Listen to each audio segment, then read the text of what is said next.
Russia Ukraine அப்படின்னு சொல்லும்போதே இங்கே உக்ரைனுக்கு யார் சப்போர்ட் பண்ணுவாங்க பண்ண மாட்டாங்க அப்படிங்கிற ஒரு கேள்வி இருக்குது. கர்ஸ்க் அப்படிங்கிற பகுதியில் உக்ரைனுடைய படை வீரர்கள் மிகப்பெரிய அளவில் முன்னேற்றம் அடைந்திருந்தாலும் அது உக்ரைனுடைய வெற்றியாக இன்னும் மேற்குலக நாடுகள் பார்க்க ஆரம்பிக்கலை. அவங்க சொல்கிற கணக்குப்படி கர்ஸ்க் அப்படிங்கிறது ஒரு சின்ன ரீஜன். அங்கே இருக்கக்கூடிய நியூக்ளியர் பவர் பிளான்ட் உங்களுடைய கட்டுப்பாட்டுக்குள்ளே வந்துருச்சு அப்படின்னா கர்ஸ்க் நியூக்ளியர் பவர் பிளான்ட் அப்படின்னு சொல்லுவாங்க.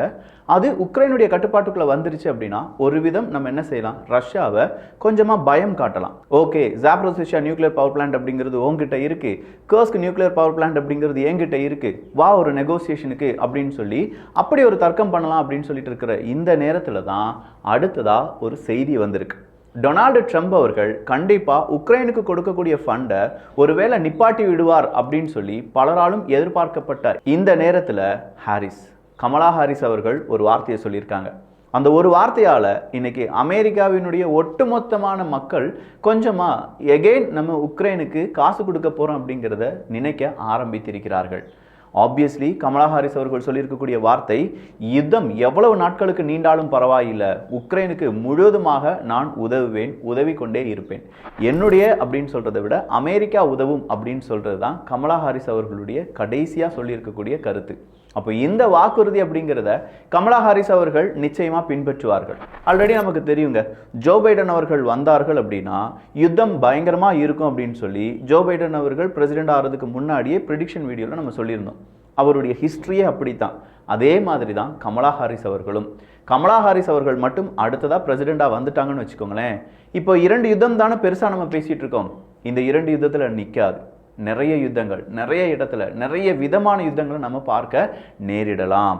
இதே மாதிரி இன்னும் கொஞ்சம் சிறப்பான தருணங்கள் எல்லாமே வந்திருக்கு. எல்லாத்தையும் பார்த்துடலாமா?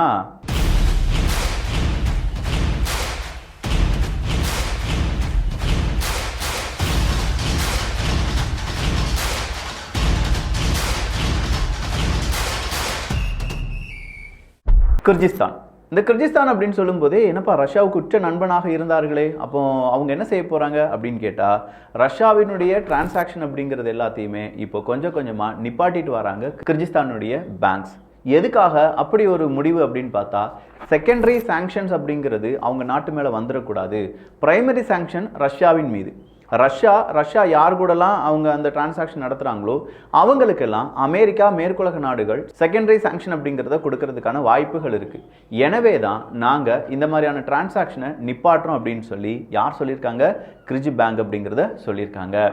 ஸோ ரஷ்யாவுக்கு எதிராக ஒரு போர் அப்படிங்கிறது நேரடியாக யுத்த காலத்தில் மட்டும் இல்லாமல் மறைமுகமாக பொருளாதார தடை, அந்த பொருளாதார தடையால் எங்கள் நாட்டுக்கும் ஏதாவது பிரச்சனை வந்துடும் அப்படிங்கிற பயப்படக்கூடிய நாடுகள் இப்படின்னு சொல்லி மறைமுக போர் அப்படிங்கிறதும் ரஷ்யாவுக்கு எதிராக தொடுக்கப்பட்டிருக்கிறது.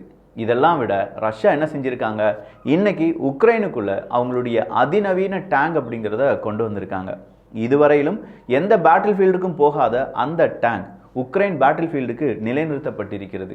ஈவன் ஷோகேஸ்லாம் பண்ணியிருப்பாங்கள்ல, நிறைய நேரத்தில் எங்ககிட்ட இவ்வளோ ராணுவம் இருக்குது, எங்கள்கிட்ட இவ்வளோ ஆயுதம் இருக்குது அப்படின்னு சொல்லி நிறைய ஷோகேஸ் பண்ணியிருப்பாங்கள்ல, அதில் கூட இதனுடைய ஃபீச்சர்ஸ் அப்படிங்கிறத ரஷ்யா காண்பிக்கவே இல்லை. ஸோ அப்படிப்பட்ட அர்மட்டா அப்படிங்கிற அந்த டேங்கினுடைய புதிய version, enhanced version, specialised for Ukraine அப்படிங்கிற மாதிரி இதை தயாரித்து உக்ரைனுக்கு எதிராக அவங்க இப்போ களம்புக ஆரம்பித்திருக்கிறார்கள்.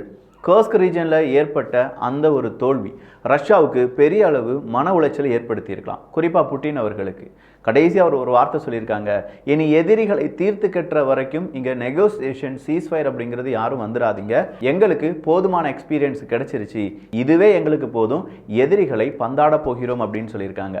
ஸோ இன்னையிலேருந்து ரஷ்யாவினுடைய அதிரடி நடவடிக்கை இருக்கும் அப்படின்னும், இன்னையிலேருந்து தான் சேச்சன் ஆர்மி அப்படிங்கிறது அவங்களுடைய ரோலை ப்ளே பண்ண போகிறாங்க அப்படிங்கிற தகவலும் வெளியாகி இருக்கிறது. ரஷ்யா உக்ரைன் போரில் மிகப்பெரிய ஒரு ட்விஸ்டாக சேச்சன் ஆர்மி மறுபடியும் கர்ஸ்க் பேட்டில் வரப்போகிறாங்க அப்படின்னும், அதன் கூடவே வாக்னர் மெர்சனரிஸும் இருக்க போகிறார்கள் என்கிற தகவலும் வெளியாகி இருக்கிறது. ஸோ சேச்சன், வாக்னர் இவங்க 2 பேரும் தானே பெல்கிரோட் பகுதியை ரஷ்யாவுக்கு கொடுத்தார்கள். மீண்டும் கர்ஸ்க் அப்படிங்கிற பகுதியிலிருந்து உக்ரைனுடைய ராணுவ வீரர்களை விரட்டுவார்களா இல்லையா அப்படிங்கிறதெல்லாம் ஓரிரு தினங்கள்ல நமக்கு தெரிந்துவிடும். கர்ஸ்க் ரீஜனில் ஏற்பட்ட இந்த ஒரு ஃபைட் அப்படிங்கிறது உடனடியாக முடிந்து விடுமா அப்படிங்கிற கேள்விக்கு நிறைய ஆய்வாளர்கள் என்ன தெரியுமா சொல்லியிருக்காங்க, பேட்டில் ஆஃப் கர்ஸ்க் அப்படிங்கிறது வரலாற்றில் ரொம்ப முக்கியமானது. 1943 எவ்வளவு நீண்டதோ அதை விட நீளமாகத்தான் இந்த கர்ஸ்க் யுத்தம் இருக்க போகிறது. ஸோ உடனடியாக இந்த கர்ஸ்க் ரீஜனில் ஏற்பட்ட இன்வேஷன் அப்படிங்கிறது நிற்காது என்பதை உறுதியாக எல்லாருமே நம்புறாங்க. அதனால தான் சில படை வீரர்களை ரஷ்யாவும் என்ன செஞ்சிருந்தாங்க, இந்த கர்சன் பகுதியிலிருந்துலாம் நேராக கர்ஸ்க்கு வாங்கப்பா அப்படின்னு சொல்ற அந்த தகவலை வெளியில விட்டுருந்தாங்க. அடுத்ததான் நம்ம பார்க்க வேண்டியது சுவிட்சர்லாந்து தான். சுவிட்சர்லாந்து அப்படின்னு சொல்லும்போது சுவிஸ் வங்கி அதெல்லாம் நம்ம கேள்விப்பட்டிருப்போம். அவங்க நியூட்ரல் அப்படின்னு தான் சொல்லிட்டு இருப்பாங்க. ஒரு கட்டத்துக்கு மேலே ஸ்வீடன், ஃபின்லாந்து போன்ற நாடுகள் கூட நேட்டோல இணைகிறோம் அப்படின்னு சொன்னபோது சுவிட்சர்லாந்தினுடைய நியூட்ராலிட்டி அப்படிங்கிறது என்னங்கிற ஒரு கேள்வி இருந்துச்சு. இன்னைக்கு அந்த நியூட்ராலிட்டியும் மிகப்பெரிய அளவில் ஒரு கேள்விக்குறியா மாறி இருக்கு. சுவிட்சர்லாந்து ஒரு மிலிட்ரி மொபிலிட்டியில ஜாயின் பண்ணியிருக்காங்க. மிலிட்ரி மொபிலிட்டினா அவங்க நாடு வழியா, அவங்களுடைய ஏர்ஸ்பேஸ் வழியா அந்த நேட்டோ நாடுகளுக்கு இல்லாட்டி ஐரோப்பிய ஒன்றிய நாடுகளுக்கு தேவையான மிலிட்ரி ஆர்ம்ஸ், வெப்பன்ஸ் இதெல்லாமே டிரான்ஸ்ஃபர் பண்ணுறதுக்கு எந்த தடையும் கொடுக்க போகிறது இல்லை அப்படிங்கிறது தான். ஸோ சுவிட்சர்லாந்தினுடைய இந்த நியூட்ராலிட்டிக்கு பிரச்சனையாக வரக்கூடிய முடிவு சுவிட்சர்லாந்து அரசாங்கத்தால் எடுக்கப்பட்டிருந்தாலும் இது நேராக ரஷ்யாவுக்கு எதிரான முடிவாக பார்க்கப்படுகிறது. அப்போ சுவிட்சர்லாந்தினுடைய நியூட்ராலிட்டி அப்படிங்கிறது இங்கே கேள்விக்குறியாக இருக்கு.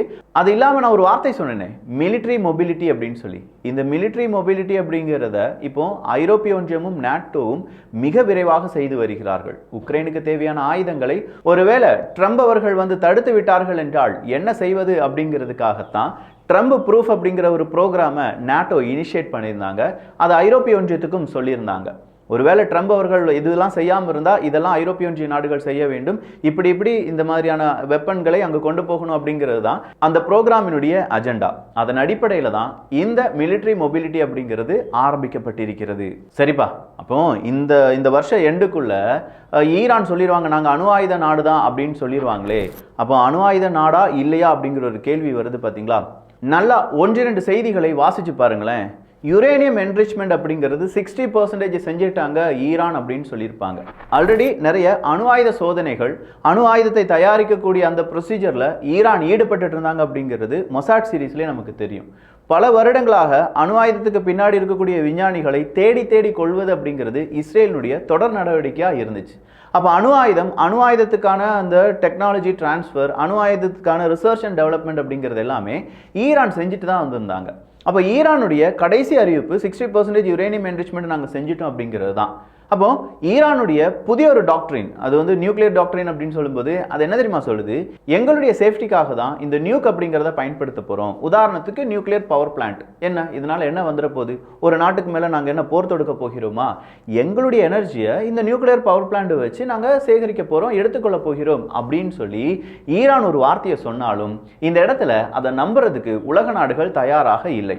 காரணம், ஒரு சிவில் நியூக்ளியர் பவர் பிளான்ட்டுக்கு யுரேனியம் என்ரிச்மெண்ட் அப்படிங்கிறது 4% இருந்தா போதும். ஆனா அதே நேரத்தில் ஒரு அணு ஆயுதத்தை உருவாக்க வேண்டும் என்றால் யுரேனியம் என்ரிச்மெண்ட் அப்படிங்கிறது 90% இருக்கணும்.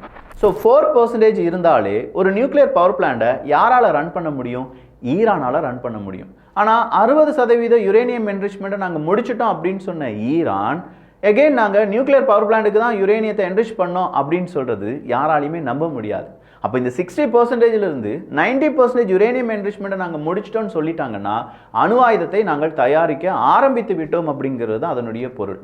ஆல்ரெடி ஈரான்ட்ட அணு ஆயுதம் இருக்கும், ஒரு 6லிருந்து 10 வார்ஹெட் இருப்பதற்கான வாய்ப்புகள் இருக்குது அப்படின்னு சொல்லி நிறைய கான்ஸ்பிரசி தியரிலாம் இருக்கும்போது யுரேனியம் என்ரிச்மெண்ட்டை வச்சு அடுத்த ஒரு கால்குலேஷன் செய்ய ஆரம்பிச்சிருக்காங்க உலக நாடுகள். அதன் அடிப்படையில் ஈரான் ஒரு அணு ஆயுத நாடு தான். அந்த அணு ஆயுதம் அப்படிங்கிறத எப்போது அறிமுகம் செய்ய போகிறார்கள் அப்படிங்கிறது மட்டும்தான் இங்கே இருக்கக்கூடிய கேள்வி. ஸோ ஓவராலாக இப்போ வந்திருக்கக்கூடிய அப்டேட்லாம் பார்த்துருக்கோம். இன்னும் நிறைய அப்டேட் வியூகத்தில் வந்து கொண்டே இருக்க போகிறது.